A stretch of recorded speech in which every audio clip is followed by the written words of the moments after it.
Hey guys, what's going on? So this is gonna be just a me talking video. You already know all of the information that I'm gonna be talking about in this video, but I just thought that I would give my thoughts on it, and that's it. So they just posted the what's next for 22.1. 22. Whenever they do a 0.1, because this is obviously a 22.0 patch, which was the main patch. Whenever they do like a 0.1, that means it's just kind of like, oh, here's like some bit of bonus content. So don't expect a lot. And in saying that, I think that we are expecting kind of a lot with this one. So the main thing that most people are going to talk about, because nobody's going to be talking about Random League, I'm assuming that, I don't know, like Random League could be cool. I don't know, maybe. It says, I love that they had to write on absolutely equal terms as opposed to mirror match, which is on equal terms, except for hero level and equipment level. On absolutely equal terms. Who will become the champion? I don't know. I mean, these are the same people that came up with, the challenge of the 7, and, look how that turned out. I don't know. But I think the thing that most people are going to talk about, it's balance changes for Flicker, Mermaid, and Gadget. And I can say probably with some amount of certainty, because A-Friend Gaming talked about this a little while ago, and pretty much every update that he's ever come out with, it has turned out to be true. Nerf Mermaid, buff Flicker. I like that there's a New Year's event with 2 new units, rating changes, in arena leagues and so on, clan war changes, optimization research, and I guess, video service, your live stream inside the game and more. Tournament mode, which is what they are promoting right now. But the nerf to, oh god, I put this in the weirdest place. Okay, here we go.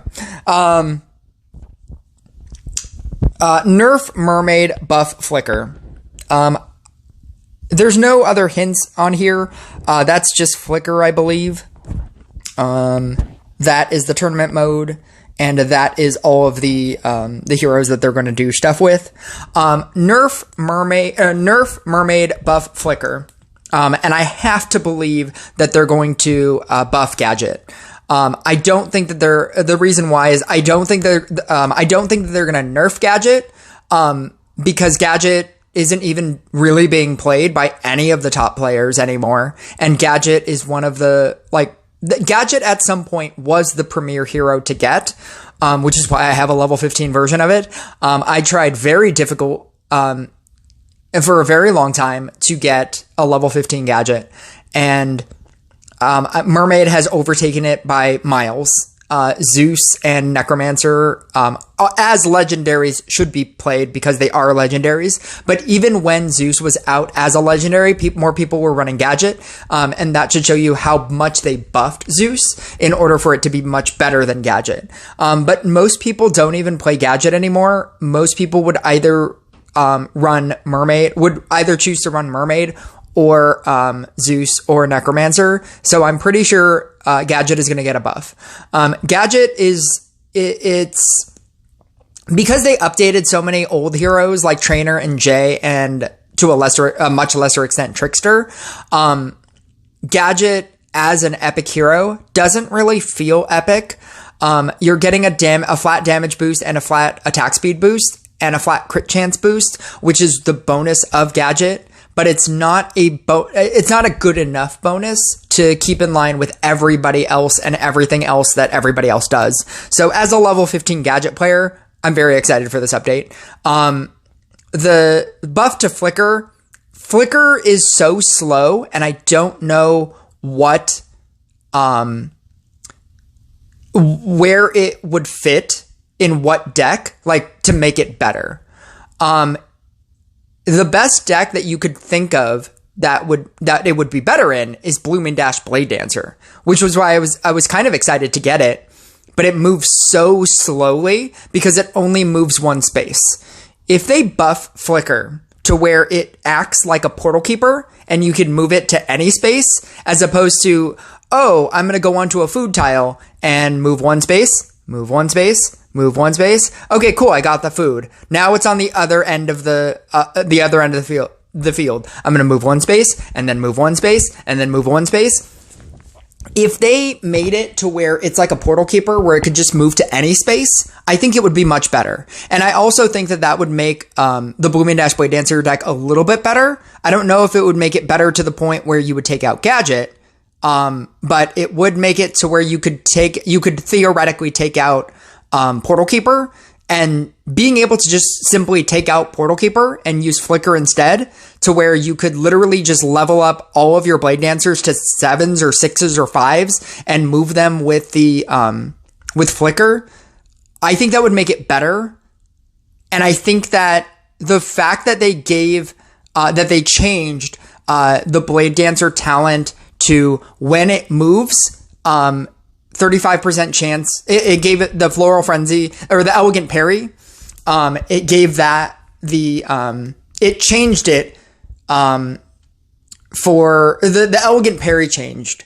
And it's, if it gets moved, it has a 35% chance of removing a debuff, or if it gets the flower from the Floral Frenzy, it gets the chance to get a debuff. And that never made sense, because the only thing that you can move things with are Portal Keeper, which would automatically take the debuff away anyway, so it's just a useless talent, or Flicker, because Flicker can change positions. If they change Flicker to where it can get rid of, or it can move to any space, like a Portal Keeper, and then you decide to use, you run Blooming Dash Blade Dancer, and then you run the Elegant Parry with the Blooming Dash Blade Dancer, as opposed to the Fencing with Giant, but you can then upgrade all of your Blade Dancers to any level, thereby you can run Scrapper and, start scrappering and getting to levels 5s, level 6s, level 7s much easier. I could see it happening. I could see myself switching from Gadget to Flicker. The 35% chance is rough, but I think that it makes it somewhat better. But anyway, we're going to have to see what the Gadget buff is, what the Flicker buff is. I think that the Mermaid buff, it could be a lot of things. I think the worst thing that they could do to Mermaid / best thing is to move getting rid of debuffs bubble from 5 to 15. It always felt like a level 15 ability, and the fact that it's at 5 is why everybody is running it. If it didn't have that at 5, if it was instead at 15, I think that would drastically change the meta, or at least early game meta. People who have level 20 Mermaid wouldn't care at all, obviously, about this change, but I think it would drastically change the free-to-play meta. Because trying to get to a level 15 epic hero takes forever. Most people, when I'm suggesting, as your first thing as a free-to-play player, get level 5 Mermaid, even that seems daunting to some people. And so if they change it to, and they swap that from 5 to 15, that would be the most drastic change that they could possibly do. And I think that most people would just rather figure something else out. They would just try to roll counter spells or something. I don't know if they would still play Mermaid. The other thing that they could change, if they didn't change that, they could change the amount of bubbles that you get per activation, or they could increase. I don't think they would increase the activation time to Gadget levels, but I think that they would change the amount of bubbles that you would get.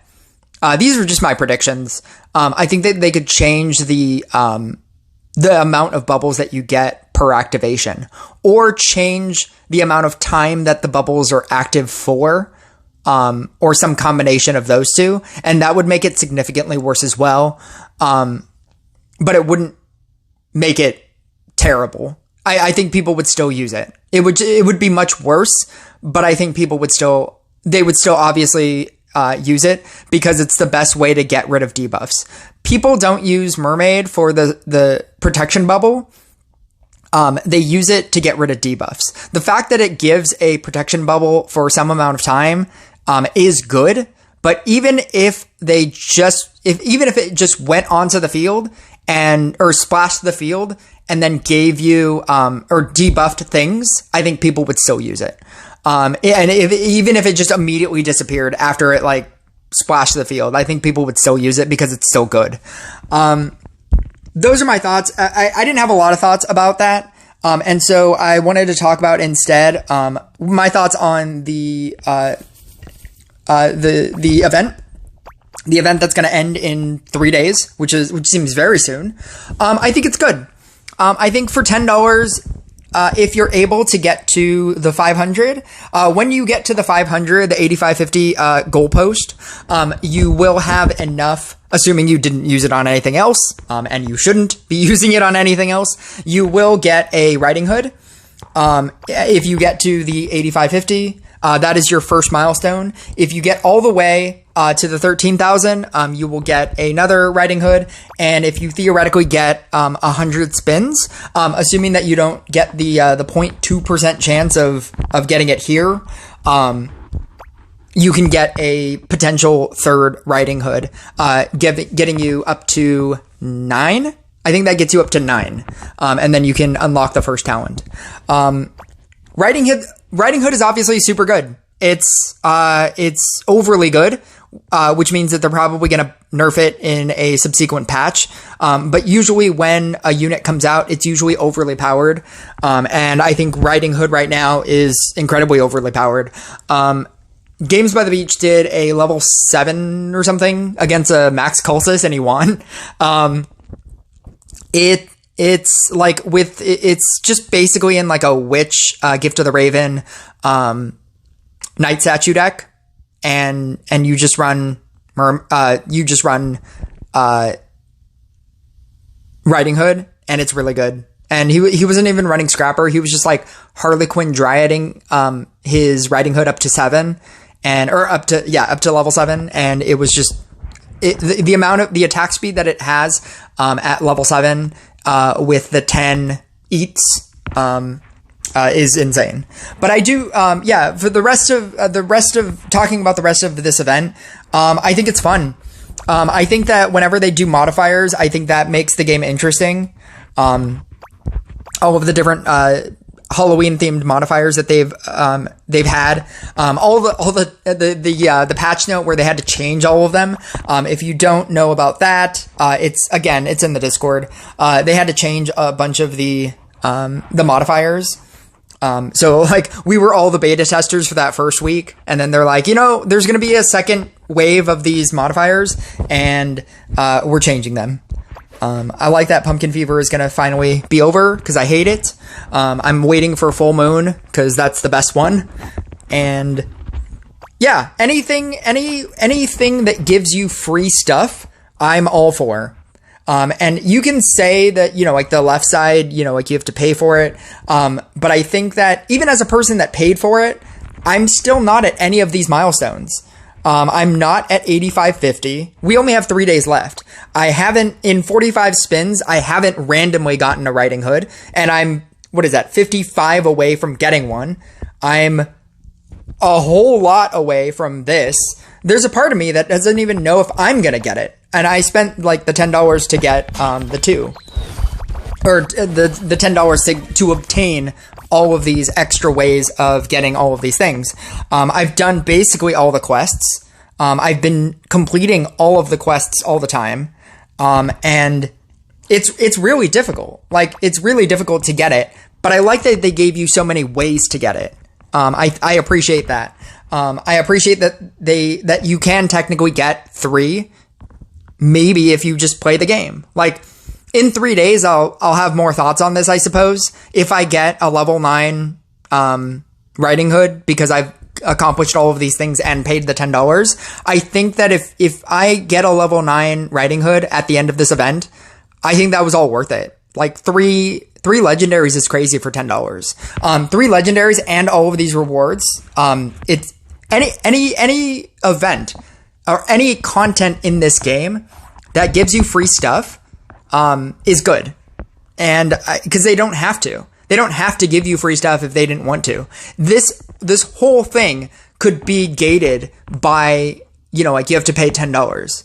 But it's not. And there is a free side to this. And there's also free stuff that you're getting from here. It might not be the best stuff, but the fact that they're giving you anything is always a positive in my book. A lot of people like to complain about the quality of rewards. Like, oh, who cares about 800 gold? It's like somebody does. Or who cares about like 20 commons? Like somebody does. And so, yeah, I think that it's cool. I think Riding Hood is really good. But yeah, those are my thoughts. I'll catch you guys next video.